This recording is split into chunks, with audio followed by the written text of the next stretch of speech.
तो दोस्तों आरबीए यानी कि रेस्टोरेंट ब्रांड एशिया, जिसको आप बर्गर किंग के नाम से भी जानते होंगे, कंपनी ने अपने क्वार्टर 1 के नंबर को डिस्क्लोज कर दिया है। तो चलिए कंपनी के नंबर को देख लेते हैं। डाटा मिलियंस में मैं आपको क्रोज में बता रहा हूँ। तो देखिए पिछले क्वार्टर में कंपनी ने 597 करोड़ के आसपास का रिवेन्यू जनरेट किया था ऑपरेशन के थ्रू।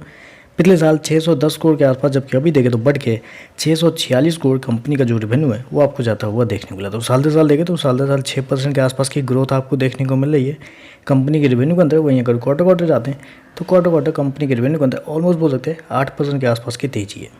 तो साल दर साल क्वार्टर क्वार्टर कंपनी का जो रेवेन्यू है वो आपको बढ़ता हुआ देखने को मिला है। मैं आपको बता दूँ कंपनी ने शो कितना किया है, 646 करोड़ का रेवेन्यू कंपनी ने इस क्वार्टर में शो किया है, जबकि मार्केट का अनुमान था कि इस क्वार्टर में कंपनी का जो रेवेन्यू होगा वो 649 करोड़ के आसपास होगा। तो मार्केट का अनुमान जितना ही कंपनी का रेवेन्यू आपको आता हुआ देखने को मिल रहा है।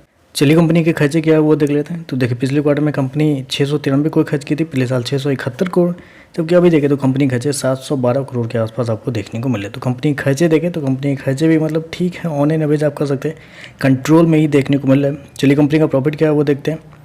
तो देखिए पिछले क्वार्टर में 92 करोड़ की कंपनी लॉस में थी, पिछले साल 54 करोड़ का लॉस था, जबकि अभी देखें तो कंपनी का लॉस घट के 52 करोड़ के आसपास आपको देखने को मिल रहा है। तो ये एक अच्छी बात निकल के आ रही है कि कंपनी का लॉस अगर आप देखते हैं तो साल दर साल कंपनी का जो लॉस है वो आपको कम होता हुआ देखने को मिला है। जबकि विश्वास मानिए जितने भी मार्केट रिपोर्ट थे मेरे पास, सब में इसका यही कहना था कि कंपनी का जो लॉस है वो इस क्वार्टर में लगभग 50% तक बढ़ता हुआ देखने को मिल सकता है। जी हाँ, जहां कंपनी ने 52 करोड़ का लॉस शो किया है वहां मार्केट को उम्मीद थी कि इस क्वार्टर में कंपनी का जो लॉस है 78 करोड़ के आसपास तक आता हुआ देखने को मिल सकता है। तो उसके मुकाबले देखें तो कंपनी का जो लॉस है वो बहुत कम होता हुआ देखने को मिला है, जो कि एक अच्छी बात है। चलिए कंपनी के ईपीएस क्या है वो देखते हैं।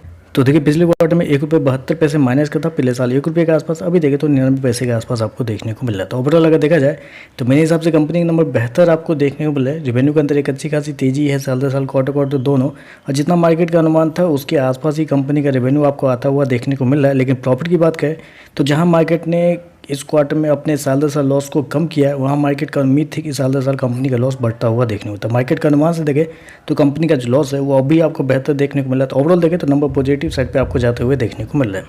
तो चलिए बस आज के लिए बस इतना है। वीडियो पसंद आया तो लाइक कीजिएगा, साथ में साथ चैनल को सब्सक्राइब जरूर कीजिएगा। धन्यवाद।